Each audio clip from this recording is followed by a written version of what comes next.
saksikan special event untukmu Jakarta bersama Gubernur DKI Jakarta Bapak Fauzi Bowo. Pak Fauzi, kalau ada orang yang mengatakan bahwa Pak Fauzi ini kurang merakyat, gubernur yang kurang merakyat nih, nggak dekat dengan rakyat. Apa jawaban Anda terhadap orang yang mengatakan demikian? Pasti yang memberikan komentar itu bukan merupakan bagian dari rakyat. Seperti apa? Saya ini sejak menjadi gubernur, setiap minggu 2 kali saya menyambangi rakyat saya secara langsung di kelurahan-kelurahan, secara rutin. Jadi datang langsung ya, tidak diwakilkan ya Pak? Enggak, saya hadir dan saya bahkan punya program yang namanya berkantor di kelurahan. So I spend setengah hari lebih dengan masyarakat di kelurahan-kelurahan itu. Maksudnya apa? Maksudnya pertama, untuk mendengar secara langsung keluhan dari warga masyarakat Jakarta ini, tanpa perantara. Jadi seperti pertemuan pada malam hari ini, ya saya lakukan di kelurahan-kelurahan.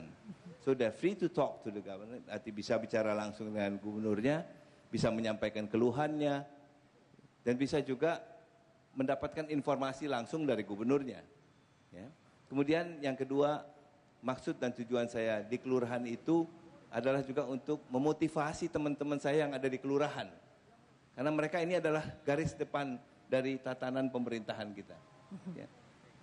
Mereka lah yang melayani masyarakat secara langsung. Jadi saya kira sedikit sekali masyarakat Jakarta ini yang kalau punya keluhan langsung larinya kepada gubernurnya. Ya. Umumnya mereka itu menghubungi RT, RW, dan kelurahan. Nah, inilah adalah front line kita. Kalau front line ini bisa melayani masyarakatnya dengan baik, dan masyarakat merasa terlayani dengan baik oleh garis depan ini, saya yakin citra pemerintah juga akan semakin baik ke depan.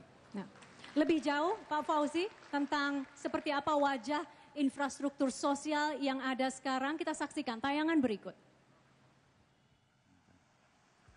Jakarta memiliki luas 660 km persegi dengan tingkat kepadatan mencapai 13.000 jiwa per kilometer perseginya. Terbatasnya lahan dan padatnya penduduk membuat masih banyak warga yang belum memiliki hunian layak. Tingkat kepadatan juga berpengaruh terhadap sanitasi dan kebutuhan pokok, seperti air. Saat ini, PAM hanya mampu mensuplai 54% kebutuhan air Jakarta. Masalah sanitasi juga kerap mengintai daerah pemukiman padat penduduk. Tingkat kesehatan cenderung rendah. Ditambah lagi, faktor ekonomi menyebabkan belum semua warga bisa mengenyam pendidikan dasar 12 tahun. Pemprov DKI Jakarta tentu tidak berdiam diri. Sejumlah program disiapkan untuk mengatasi permasalahan ini. Di antaranya, membangun 6.471 unit rumah susun sederhana sewa bagi masyarakat berpenghasilan rendah.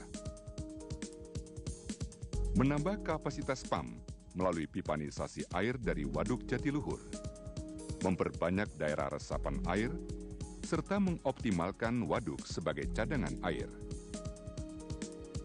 Pengobatan gratis bagi warga tidak mampu melalui JPK Gakin dan keringanan biaya berobat dengan SKTM di 339 puskesmas, 6 RSUD, dan 82 rumah sakit rujukan. Menganggarkan 9,78 triliun atau 28,93% dana APBD untuk pendidikan.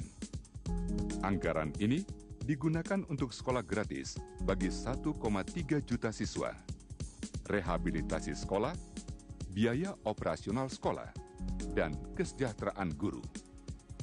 Program-program ini diharapkan mampu mengangkat kesejahteraan warga Jakarta.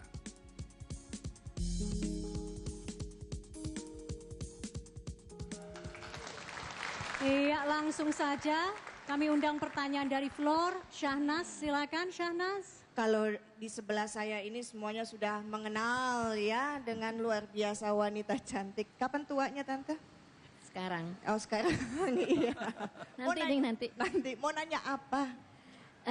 Begini. Nama dulu nama. Nama dulu. Ya. Saya di sini bukan sebagai saya pribadi, tapi kami mewakili. Kami di sini ada seniman, budayawan, pemikir, orang media dan tua seperti saya dan muda seperti Rian, mewakili yang orang-orang yang dalam kelompok Jakarta Glue. Ya. Orang-orang Jakarta yang sadar bahwa memelihara Jakarta bukan monopoli Pemda DKI.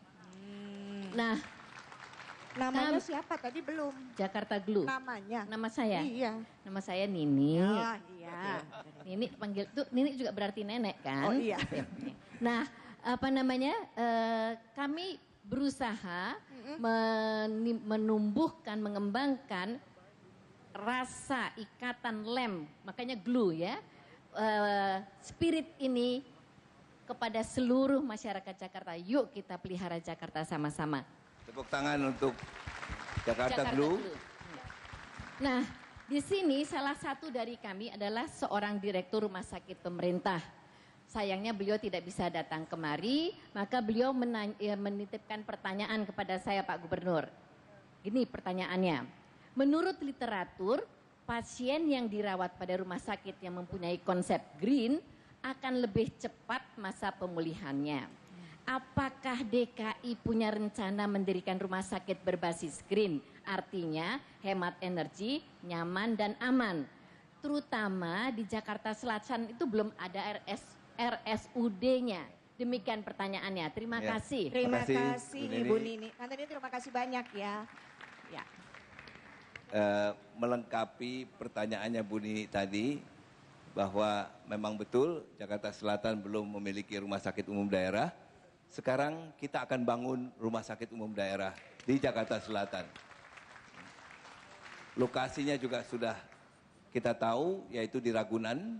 Itu ada open space di sana. Tentu kita tidak melanggar aturan bangunan yang ada. Kita akan gunakan 20% dari space tadi untuk bangunan rumah sakit umum daerah di Pasar Minggu. Bangunan itu sudah selesai, kita tender. Desainnya adalah desain green building. Jadi sudah pasti ini akan menjadi rumah sakit umum daerah pertama yang menggunakan kaidah-kaidah ramah lingkungan. Ya. Kemudian saya ingin tambahkan informasi ini dengan informasi lain, di mana kita juga sebetulnya sudah memberlakukan kaidah-kaidah green building tadi untuk puskesmas. Jadi bukan hanya rumah sakit umum daerahnya, tapi juga puskesmasnya. Yang belum lama ini saya resmikan bersama dengan, saya lupa, ada pihak asing yang menjadi sponsor, ya, itu di puskesmas, salah satu puskesmas kelurahan di Kemayoran. Sangat padat, ya, tapi kami gembira karena di situ sudah kita berlakukan kaidah hemat energi dan juga hemat air. Dengan juga merecycle air yang biasanya langsung dibuang ke saluran-saluran, ini kita gunakan kembali. Ini merupakan komitmen kami, ya, tidak hanya puskesmas, rumah sakit umum daerah, bahkan di gedung yang tinggi di sebelah Balai Kota Tua ini, sekarang ada dalam proses retrofitting yang sudah berjalan hampir 2 tahun. Retrofitting kita mendekati tahap akhir. Retrofitting ini nanti gedung bangunan pemerintah Provinsi DKI Jakarta ini akan merupakan gedung pertama bangunan pemerintah yang memenuhi kaidah-kaidah green building. Jadi ini merupakan komitmen kami. Ya. Bahkan saya lebih jauh lagi menggagas mulai tahun depan setiap bangunan sekolah yang kita akan rehabilitasi total dan rehabilitasi berat akan menggunakan juga kaidah-kaidah green building ini. Mengapa sekolah ini sangat penting? Karena sekolah adalah tempat di mana para murid juga bisa mengadaptasi kaidah-kaidah lingkungan yang sehat, yang baik ini, dan menjadikannya mudah-mudahan lifestyle dari generasi Jakarta yang akan datang. Baik, ya. Vi, ada satu lagi. Ibu silakan kalau Ibu ingin bertanya. Ya, enggak Ibu, silakan. Selamat malam Bapak, saya Ibu Sri dari Dewan Kesehatan Rakyat DKR. Terima kasih. Saya mewakili teman-teman semua dari DKR. Saya Coba biasanya, mana berdiri dulu semuanya. Oh, ini Pak Gubernur, ya. DKR adalah mitranya pemerintah Provinsi DKI yang sangat efektif dalam meningkatkan kesehatan masyarakat. Iya Pak. Silakan Ibu Sri. Iya, kami sama teman-teman biasa mendampingin warga yang menggunakan jaminan, terutama jaminan SKTM untuk pendampingan di rumah sakit. Dan warga Jakarta sudah banyak menikmati tentang SKTM, apalagi sekarang RSUD sudah gratis Pak, pakai SKTM. Betul. Dan mohon kedepannya untuk lebih dibaguskan lagi untuk strateginya, terutama untuk jaminan-jaminannya. Kami yang ingin kami tanyakan, apakah obatnya bagus atau hanya ala kadarnya Pak? Karena di rumah sakit juga yang menggunakan jaminan SKTM itu kadang obatnya suka ada yang di cover, ada yang enggak gitu. Terima Baik kasih Ibu, Pak. saya kira pertanyaan yang baik, bagus sekali. Saya terima kasih dan saya mohon DKR terus memonitor dan mengikuti jenis layanan yang kami berikan untuk warga Jakarta, baik yang miskin maupun yang tidak. Ya, karena kita sama-sama punya komitmen untuk meningkatkan kualitas layanan kesehatan masyarakat di Jakarta. Betul? Terima kasih Bu ya. Jadi bukan hanya obat, ya. Nanti saya akan jelaskan lebih lanjut. Ya. Bukan hanya obat, tapi juga jenis layanan kesehatan yang beragam yang akan kita tingkatkan mutunya untuk warga masyarakat Ibu Kota Jakarta. Iya Bang, masih banyak pertanyaan lain lagi, tapi setelah jeda pariwara berikut.